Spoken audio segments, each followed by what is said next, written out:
fans, to the Shoot Your Thought podcast with your hosts, Josh Sanger and Neil Rampersad. Welcome to the Shoot Your Thought podcast. My name is Josh. That is Neil. Neil is a free man now. Neil worked his last shift together with me last night. Free agent, baby. Neil is now unemployed. Joining the free agent frenzy in MLB. Oh, you're just you're showing interest, or teams are showing interest. Looking for a $43 million a year contract per year, like Max Scherzer. A little bit of a step up from the salary that you just had. Yeah, right. We've got a show for you today. We're going to talk MLB, and like we were just alluding to, the free agent frenzy, to say the least. We're going to talk what should the Blue Jays do next, now that they obviously have some roster changes. We're going to talk the Raptors and the fact that they have lost, 8 of their last 10 games? In a tailspin, those Raptors. Yeah, we'll get more into that. Then we're going to talk more NFL upsets, and then some F-POW to finish us off. But let's get started. Let's talk about the storm of the MLB free agent market.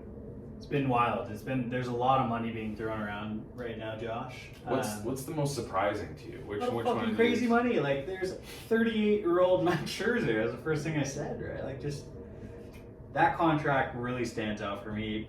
It's really, we talked about it for weeks and weeks leading up throughout the season. I told you that Marcus Semien was going to chase big money in the offseason, and here we are seeing Marcus Semien get big money in the offseason, get a max contract, which he deserves. He was a runner-up in the MVP chats. He cemented himself. He had the most home runs ever by a second baseman. Marcus Semien earned a $175 million contract over 7 years. He earned that. It was an MVP season you just had. Just want to, one thing about Marcus Semien that really stands out is that he got non-tendered by the Oakland Athletics 2 years ago, which means they said, hey, we're not going to re-sign you. You got to go out and find a new home. And he revived himself with the Toronto Blue Jays. The year prior to that, he had an MVP type season with the Oakland A's. He had a down season, and then the Oakland A's are just like, see you later, pal. Blue Jays took a shot on him, signed him to a 1 year, $18 million contract. Blue Jays actually gave many individuals, including Steven Matz and Robbie Ray, similar type deals where they can kind of prove themselves, kind of like prove it type of contracts for them. And then those three players got some big money in the offseason this past week. So they literally used us as a stepping stone. It's great for Marcus Semien, great for this team. It really, it really shows how great this Blue Jays coaching staff is to take players who are considered, not in their form with their current squad or released by their current teams, and then take it to the next level. You really hone in on what they need to develop, what they need to work on, get them to the next level, and then here we're seeing we have no chance of re-signing them. So exactly, it's bittersweet, but great to see Marcus Semien, Steven Matz, and Robbie Ray all get great contracts this year after having to work their asses off for it last year. Are you bitter a little bit? It sounds like you're playing Switzerland here. You're not really mad or happy. You're just saying it's great for them. But is there any part of you that's bitter about this? Not at all. I told you this was going to happen. You're not bitter at all. Not bitter at all. I knew this was going to happen. The thing is, look at this team and the way it's constructed. Right? You have all the young guys who are going to be needing to be paid. Right? You can't keep them all. I feel the way that the Blue Jays are re-signing players, they had an opportunity to re-sign Robbie Ray. They had a figure in mind.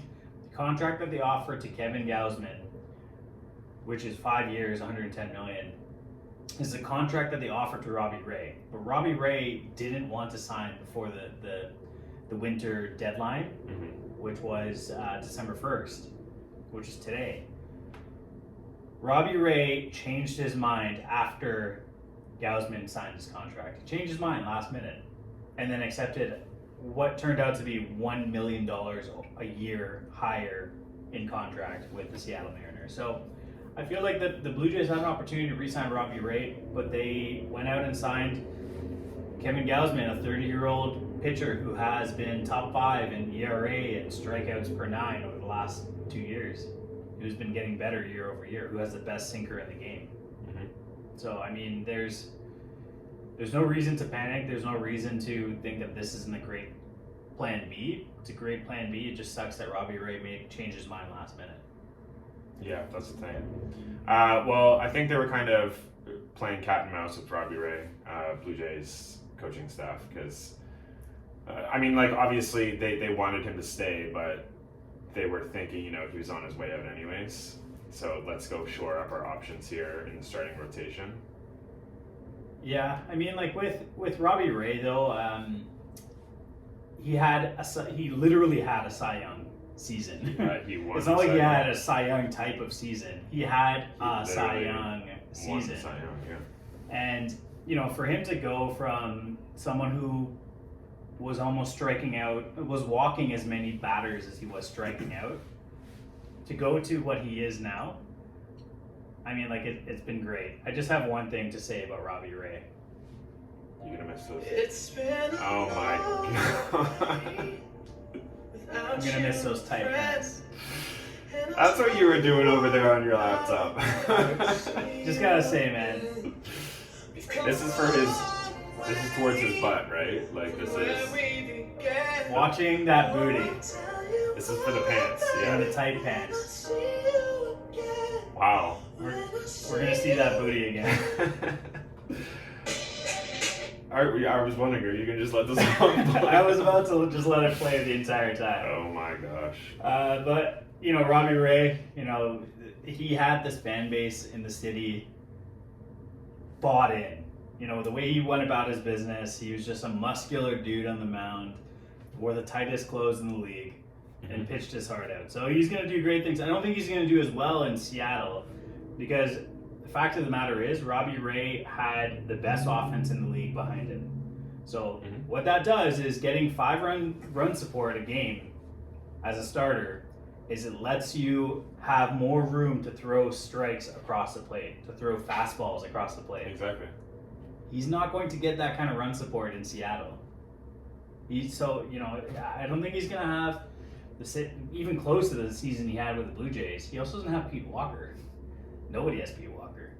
If we see a significant drop-off for Robbie Ray this season, we'll know it was, well, partially because of the offense, but more importantly because of Pete Walker. Kevin Gausman will win a significantly more amount of games this season with the Blue Jays. He's going to have Robbie Ray type stats, so to speak. Kevin Gausman is going to be a great pitcher for us. You know, I'm really excited to see what he does. Yeah, absolutely. But moving on from that contract, which one do you want to talk about next? Which crazy one? Do you want to, since we're on the topic of Blue Jays anyways, do you want to talk what Marcus Semien got? The Rangers spent a lot of money. I want to talk about, well, I don't really want to talk about Marcus Semien's contract because he got what he deserved. If you think otherwise, let me know. No, I do. I mean, he was like runner-up for MVP in the American League. The one thing I do want to talk about with Marcus Semien is the fact that he signed in Texas to be a shortstop. The Rangers, and this is what blows my fucking mind, the Rangers then signed Corey Seager, who was a top shortstop in the league, to a 10-year, $325 million contract. So they signed shortstop, so to speak, shortstop Marcus Semien, and they signed shortstop Corey Seager. Who's going to play shortstop? Which one did they sign first? They signed Semien first, right? Yeah. So what the fuck? Like, you want to be? Yeah, I want to play I want to be a shortstop. That's the position I came into the league as. That's what I want to play. Marcus Semien just signed a $175 million contract. He's there for 7 years. Who plays shortstop? They're gonna duke it out. They're gonna battle it out. UFC cage match? Yeah, UFC cage match. Or rock, paper, scissors? I want to see. I want to see rock, paper, scissors in the UFC cage, or vice versa. In Robbie Ray's pants. In Robbie Ray's pants. Yeah, there's a party in pants, and everyone except for Toronto Blue Jays fans are invited now. But yeah, imagine signing a contract for this amount of money. Like, imagine being Max Scherzer and saying, yeah, I guess I'll take $40 million a year. That sounds like a good deal. Even though I'm 38 years old and steadily declining. Robbie Ray, great, got his contract. Marcus Semien, great, got his contract. A lot of money's thrown around, but none of those fucking contracts compare to the one that fucking doesn't even hold a candle to what Max Scherzer just secured himself. Let me just preface this by saying Max Scherzer is receiving $15 million a year by the Washington Nationals To not play for them. If they want to pay me that amount of money, I won't play for them either. If they want. They're paying him I will take that. $15 million a year. So, with the $15 million he's owed by the Nationals, combine that with the amount of money that he's going to be making with the Mets, which is $43 million a season for the next 3 years. Max Scherzer is going to be making $58 million a season for the next 3 years. $58 million. That's almost double what any top player in the league is making right now. Just trying to think of all the things I would do with $58 million. I would definitely buy me some Tim Biebs for sure. At least a pack of 10. Max Scherzer's 37 years old. You can buy some Tim Biebs. Yeah. Good fucking luck. I will wait until they have For 10 Tim properly. 10 Tim Biebs. 10 Tim Biebs, yeah. I will wait. I'm gonna try it. I'll For probably any- get the fanny pack too. Anyone who has no fucking idea what Josh is talking about, Justin Bieber has collabed with Tim Hortons, Tim Hortons, yeah. popular coffee chain in Toronto here, they're collabed Canada. to make some round-shaped donuts called Tim Biebs. They're donut holes. They're not. Where is their hole? In the donut, in the middle of the donut, Is that there's a what they hole. Yes. If Is you that how go- Timbits came into existence? Yes. Oh, okay. They're donut holes. Wow.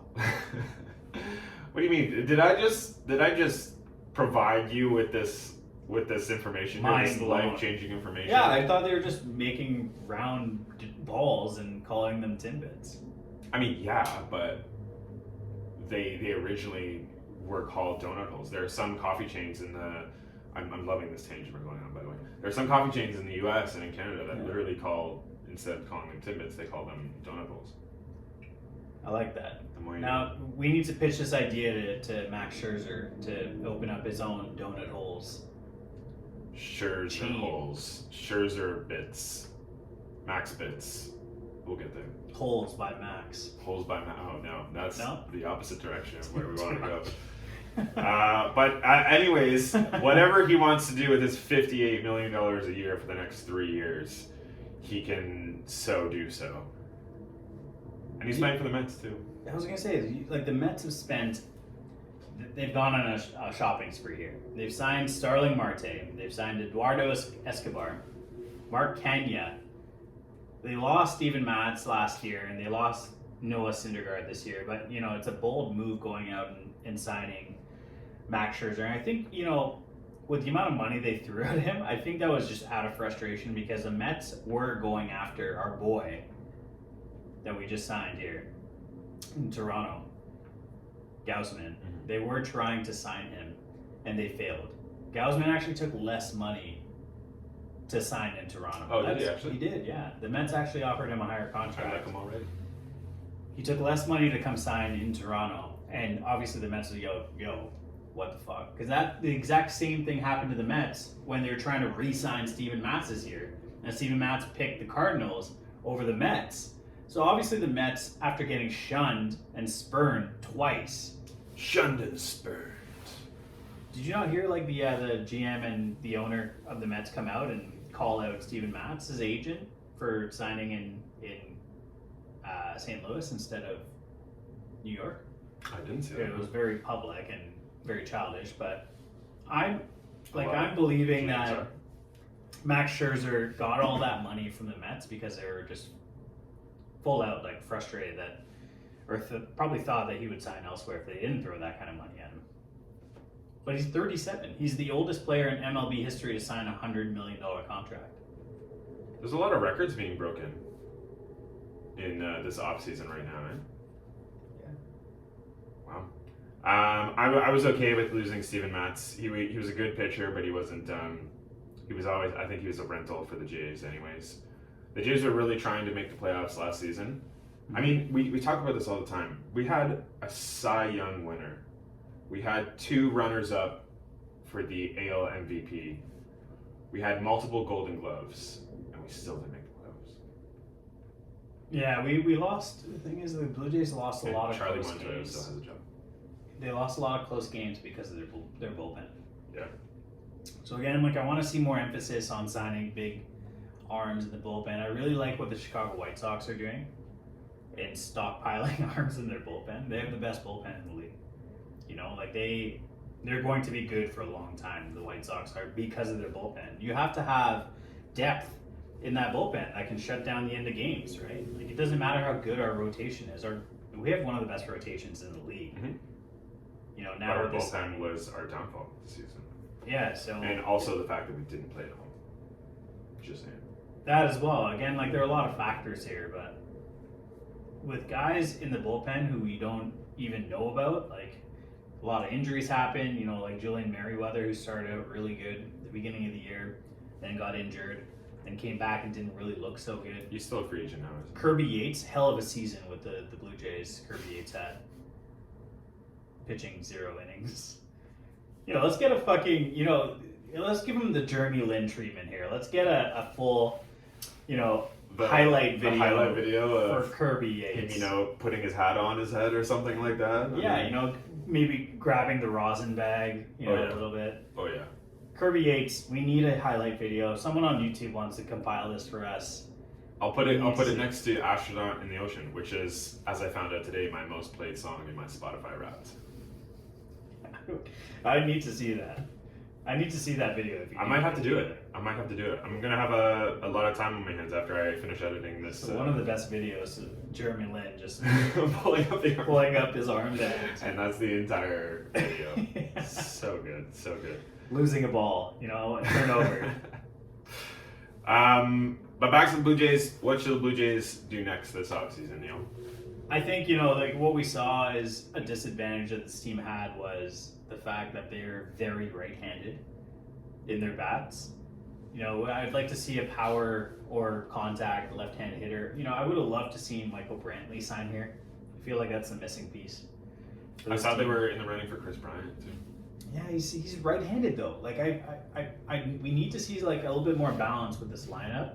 It's one thing that we didn't see. You know, having a left-handed batter. I'm gonna shoot for the stars here and say that the Blue Jays need to go after a guy like Freddie Freeman, first baseman Freddie Freeman. See, like maybe a year or 2 ago, that would be shooting for the stars for the Jays, but not anymore. They got money now, you know. They got money. They got star power. They've got Vladdy. They've got Bo Bichette. They've got George Springer. You know. Some may say it doesn't really make a lot of sense. That's what, you know, the naysayers will say, but I feel, you know, having a first baseman sign, you're moving Vladdy back to either DH spot or third base. I feel like, you know, he could occupy both spots. He wants third base. He wants third base. So signing Freddie Freeman's not so far-fetched. It's just about the money, right? He's asking for at least $180 million this season over 5 years. So, I mean, that's a lot of money, but Freddie Freeman is an MVP type player himself. You know, if you're going to replace the stats that you're losing from Marcus Semien, Freddie Freeman's a left-handed bat that you can slot in between 4 and 5, in between Teoscar and in between Vladdy, and he's going to fucking mash all year long in Toronto. So go out. I really hope they go out and sign him.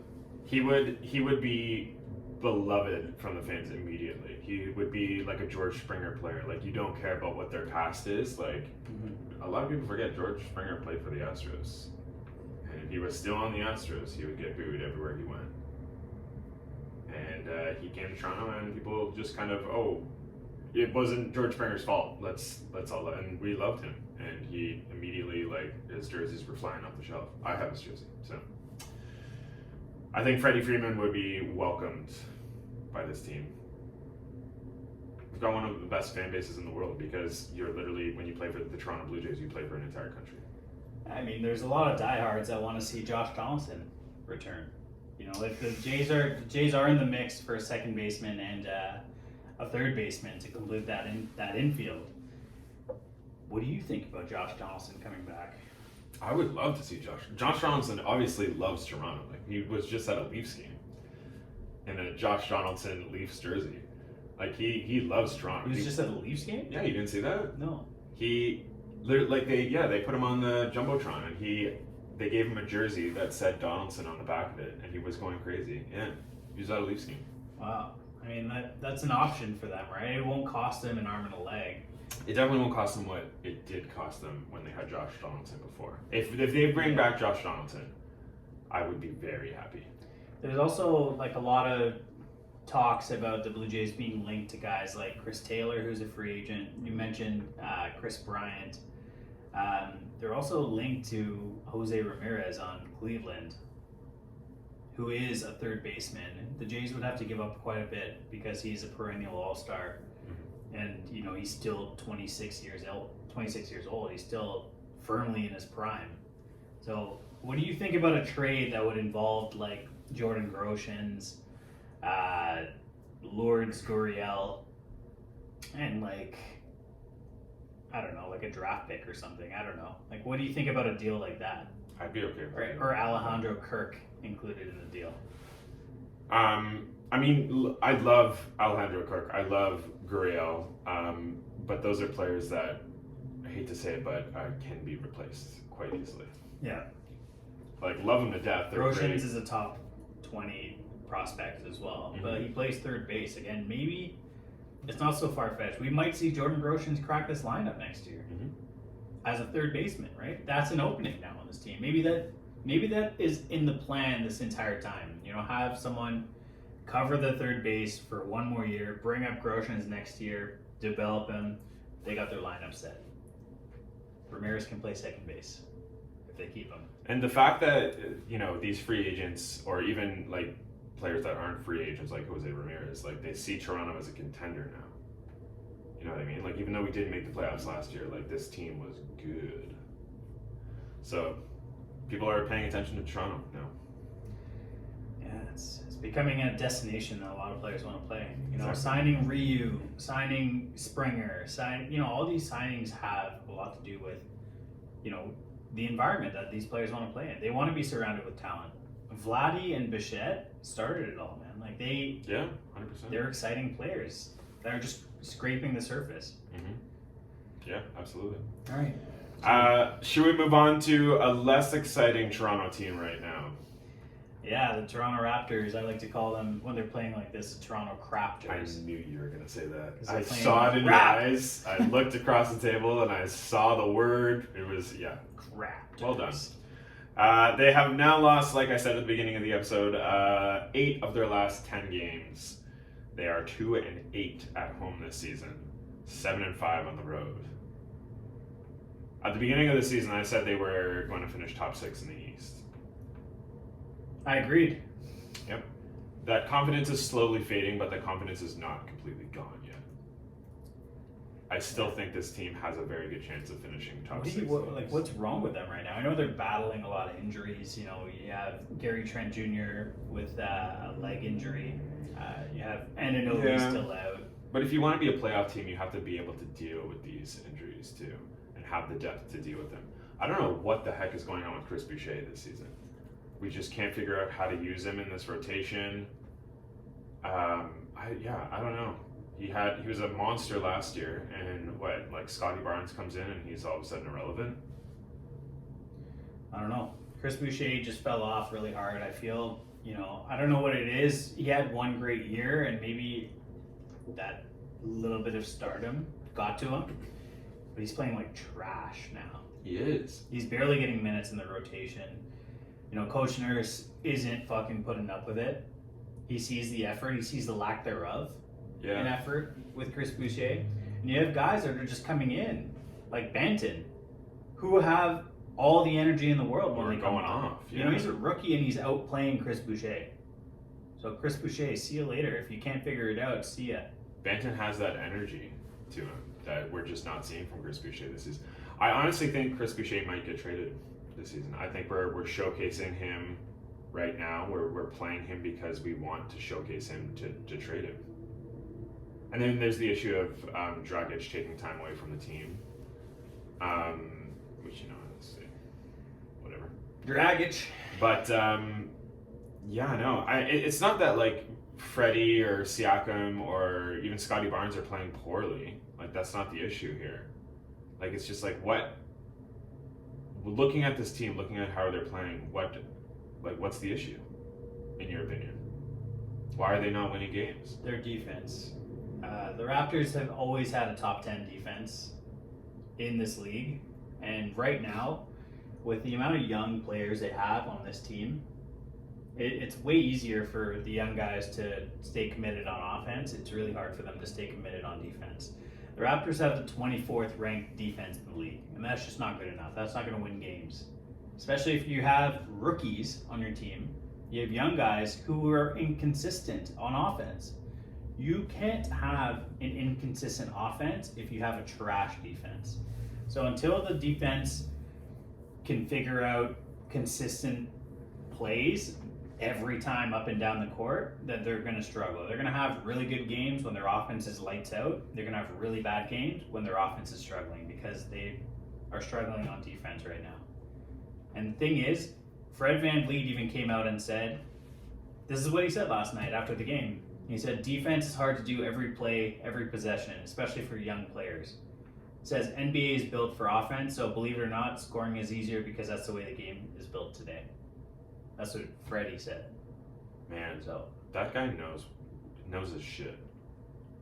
He's a player coach. He knows what he's talking about, and I'm glad we have him on the Raptors in order. he's mature beyond his age. Absolutely. I'm glad we locked him up because like the knowledge he's going to give to these young players is just astounding. But no, he's absolutely right. It's gonna find like we have a lot of new players on this team, and we have to find that consistency. Yeah, we do have bright spots. I mean, Scotty Barnes is averaging 15.4 points a game, 8.2 rebounds, 3.5 assists, a steal and a block a game. Like he's gonna win Rookie of the Year with that stat. Like he's gonna continue playing and developing over this year. He's playing banged up too. I don't know if you've seen Scotty Barnes, but he's playing with his hand is all wrapped up. He's got a thumb. He jammed his thumb, or like he sprained his thumb, or something like that. You kind of need your thumb to shoot. So every time you see Scotty Barnes, he's getting to the hoop because he can't shoot. That's just a factor in that. Even on like the last possession last night, he messed up a pass. Just because like you're right. He is banged up. Absolutely. Did you see him stare down Steven Adams yesterday? Steven Adams had a hard foul on him like early in the first half. A really hard like block. Setting a screen against Scotty Barnes. Scotty Barnes saw it and then stole the ball in the next possession, had a breakaway lane to the basket, was eyeballing Steven Adams the entire way and almost messed up the layup, but he put it in. I didn't actually see that, but now I have to go and watch it. Man, he's a monster. He's not backing down from anyone. Remember when he literally like choke slammed Jared Allen earlier this season onto the floor? He literally like suplexed him onto the floor. That game against Cleveland. Yeah. But yeah, like I don't know. I don't know what this team needs to do. I think they just need to find those rebounds more often. They're bad at rebounds. It was such an unpopular pick when the Raptors picked Scotty Barnes over Jalen Suggs, when unanimously the whole world thought the Raptors were gonna select Jalen Suggs. Yeah. But then they picked Scotty Barnes, which at the time was taken too early. Do you have any regrets about that pick now? No. It's only a quarter of the way into the season. Look at the season that Jalen Suggs is having. Look at the season that Scotty Barnes is having. Yeah, historically, point guards take longer to develop than smaller power forwards. But as of right now, Scotty Barnes, best rookie out there. And that's including Cade Cunningham. I'm just gonna say it's between him and Cade Cunningham right now. Cade Cunningham's got some triple doubles. Mobley. He's having a hell of a season too. Yeah, Cunningham's got some triple doubles to his name so far this season. It's going to be close coming down the stretch. I think Scotty Barnes is definitely the top contender in that conversation, but it's going to be close. He just needs to get healthy. So we'll see. I think I still think they're going to finish top 6. I do. Got a lot of work to do. They're 4 games under 500 right now. You got to be a 500 team to make it to the playoffs, I feel. At least in the East. Mm-hmm. They're in the West? Hell no. The West is just ridiculous. Wild, wild West. That game last night between Phoenix and Golden State. Juggernauts. I don't know where the fuck Golden State came from. 18-3, both teams. The Suns have won 17 games in a row. 17, they made it 17 last night. But like Golden State was so bad last year. They're healthy and They're motivated. And Jordan Poole stepping up. Yeah, and I talked about it, I think it was last week or the week before. They know Klay Thompson's coming back, so they're like, we can be a contending team if we choose. They have the best D-League team out there right now with James Wiseman and Klay Thompson. Yeah, you're not wrong. Historically, the best G-League team of all time. With those James two. Wiseman and Klay Thompson. Yeah. Yeah, absolutely. Should we move on to some NFL? Let's do it. More fucking upsets this week, Josh. I know we talked our last episode last Friday. We talked about the Dallas Cowboys losing on American Thanksgiving to the Las Vegas Raiders. We saw more upsets this week, Josh. We saw the Rams lose to the Packers. They've lost 3 in a row. They've lost every game since signing Von Miller and signing Odell Beckham Jr. Do you think that Odell is a problem? Do you think that this team is a problem? Do you think this team, who had every opportunity to go for broke and took it, traded away all of the future that they had, they're going nowhere fast. They got Von Miller. are going all out because the Super Bowl is in Los Angeles this year. They're trying to do what the Tampa Bay Buccaneers did last season and win it all this season. Do you see that still happening with this 3-game losing streak? I mean, it sucks that they lost Robert Woods. We talked about this a couple days ago, I think. I think Robert Woods is a better receiver than Odell Beckham Jr. At this point in their respective careers. When you look at this team, you look at this team on paper, like Von Miller, Jalen Ramsey, Aaron Donald on defense, like 3 of the best defensive players in the league, if not the best. And then you look at the star power on offense as well. I don't see this team not making it to the Super Bowl. I just don't. Even after this 0-3 run over the past 3 games, I don't see them not making it to the Super Bowl. It sucks that they lost Robert Woods. It really does. And the timing just worked out perfectly that they got Odell Beckham Jr. before Robert Woods was out for the season. They would have had those 3 top wide receivers on this team, but I still see them making the Super Bowl. I do. I feel like what's wrong with this team is their defense. You know, it doesn't. Their offense, whatever. Like, they're going to be great on offense regardless. But their defense, they've got Aaron Donald, they've got Jalen Ramsey, they've got Von Miller now. I feel like with 3 of the top 5 defensive players in the league, you got to do better than you're doing right now. You got to. I don't understand how you're not. You know, like you got to fire that defensive coordinator. If you lose another game, if they lose this week, you have to fire the defensive coordinator. Really? You have to. It just doesn't make any sense to me. Yeah, I see your point. With this kind of a defense, with the star power on this defense, I don't think it's going to matter who's the defensive coordinator. How do you allow a San Francisco team to run the ball over and over and over again and lose the game? Mm-hmm. It's obvious what their game plan is. San Fran is running the ball almost 2-to-1 times as they're throwing it. That's their game plan. Plan for that game plan. I feel like I could be a defensive coordinator for the Rams. You could. You're a free agent now. You're unemployed. Just go for it. I'm fun employed. You're fun employed. Send in your resume. I'm going to send in my resume to the Nationals so that they can pay me $15 million to not play for them. But I'm still trying to pitch in the MLB though. That's where the money's at. I mean, seriously. $58 million. I'm just going to pitch screwballs every fucking 40 mile an hour. Do you think the Rams still make the playoffs or make the Super Bowl, rather? Playoffs, yes. Super Bowl, no. No. Not with what they have right now. I feel like, you know, if you're Sean McVay is probably the main reason that the Rams lost the last 3 games. Mhm.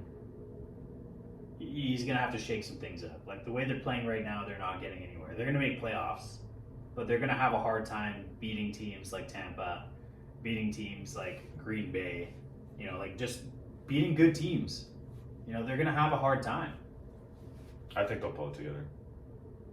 I trust Sean McVay. We'll see. We'll see what they do this week. Some other upsets, though. Yeah, the Titans, again, it's considered an upset because of their record and where they're at in standings right now.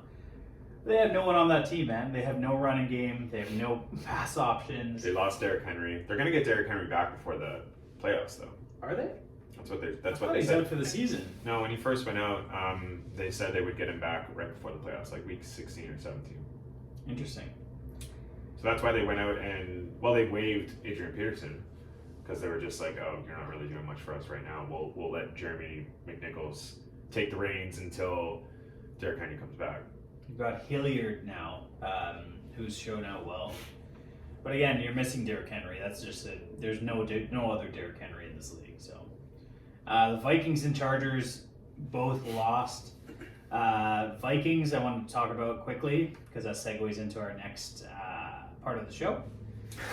Vikings. You and these Dalvin Cook went down with a separated shoulder. He is expected to miss 1 to 2 weeks. You don't need shoulders to play football. Everyone. He's out for 1 to 2 weeks. So, with that, we're going to talk a little bit about F-POW. Okay, wait a minute.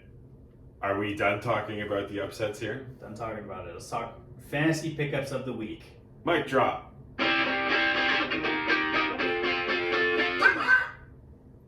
All right. Well, since you led the segue there, I'll let you take it away. First, if you have any budget left in your, if you're in a budget league, spend those fab dollars. If you got fab dollars, got any left, throw it all on Alexander Madison. 1 to 2 weeks is not a long time for Dalvin Cook to be out, but at this stage, I'm assuming everyone is in a battle, either to be in top 2 places or for playoffs. Anyone can use Alexander Madison. He's going to be a top 5 running back for however long Dalvin Cook is out. Go out and get him, Alexander Madison. He is a priority waiver spend. Spend your waiver one. Spend all your fab. Alexander Madison. Yeah, good call. Absolutely. I definitely would have made that my number 1 if you hadn't said it already. For my number 1 pickup, it's someone I've actually said before. And the reason I'm telling you to pick him up is because he will be the starting running back for the rest of the season now. Christian McCaffrey is out. He was placed on the IR for a second time in a season, which means he will not be eligible to return for the rest of the season, which makes Chuba Hubbard the starting running back for the Carolina Panthers. A Carolina Panthers team that doesn't really know what their throwing game looks like right now. And their running game is very heavy. And so Chuba Hubbard is a priority pickup for me. I actually picked him up. I spent on waiver priority to get him and then traded him immediately because my quarterback situation was shit. But you should still go out and get Chuba Hubbard. He's on a bye week this week, but if you're comfortable this week not having a running back of his magnitude and you're in a playoff spot already, go out and get Chuba Hubbard for sure. And my final pickup of the week is Saints quarterback Taysom Hill. Wow, that was my second pickup of the week. All right, let me. I've been talking about Taysom Hill. Yeah, you talk about Taysom Hill while I find a second. I've been talking about Taysom Hill for quite some time now, and Taysom Hill coming into the season was in a battle with Jameis Winston, a legit battle, which he lost to Jameis Winston. As the Saints kind of saw Jameis as more comparable to Drew Brees than Taysom Hill was. After Taysom Hill was beat out by Jameis Winston, he kind of returned to that jack of all trades role he's played for most of his career. Now the Saints signed him to a 4-year $1 million contract extension with $21.5 million in guarantees. So again, this could be or even higher if he becomes the full-time starting quarterback for the Saints. After losing Jameis Winston for the year, they didn't see really much in backup Trevor Siemian. Taysom Hill is back from a very serious concussion. He's back from a leg injury. He's healthy now. It's his time. But he hasn't been made the official starter yet. He's not the starter yet. I'm telling you to go out and pick him up because when he is declared the starter, he's going to put up massive rushing totals for you, massive rushing touchdowns for you. Because the running game on this team is also not healthy. Mm-hmm. Taysom Hill is a priority pickup if you're in need of a quarterback in any format. In QB1 leagues, QB2 leagues, QB4 leagues, doesn't matter. Go out and get him. Taysom Hill. QB4 leagues. Some deep-ass leagues there. Yeah, seriously. I definitely agree. Taysom Hill, when he's healthy and he's like on the gridiron, he is a fantasy stud. So definitely go out and get him. My second pickup of the week, it's been a charm for me all season. I'm going to choose a defense, and that is the Miami defense. They're going up against my Giants on Sunday in the 1 p.m. slots. Daniel Jones is expected to miss this game. Lots of turnovers. Lots and lots of turnovers. Mike Glennon is poised to start this game. I would also like to use this to segue into an apology for telling everyone to start Kenny Golladay last week. So I apologize for that. But our throwing game right now is stupid. Kadarius Toney's going to be out. Sterling Shepard's going to be out. Kenny Golladay, who fucking knows? But Mike Glennon has no options. Sounds like a Saquon day. It sounds like a Saquon day. I'm not going to say Saquon is a pickup of the week because he will already be rostered in 100% of leagues.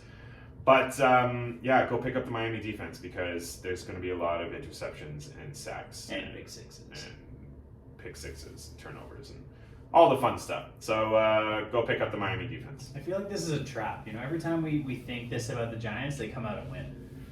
I wouldn't put it past them Yeah. to figure out a way. They just got rid of Jason Garrett, and they won last week in their first game without Jason Garrett against divisional rivals, the Philadelphia Eagles. So There you go. we'll see. But that is our show for the week. Oh, okay, we're back here. We're back. Who is this for now? Robbie Ray. Robbie Ray? Good God. Robbie Ray, we miss you. We miss your pants. I'm going to buy extra tight pants just in your memory. So thank you for listening, and we'll see you next week. See you guys. Oh my God. Jesus.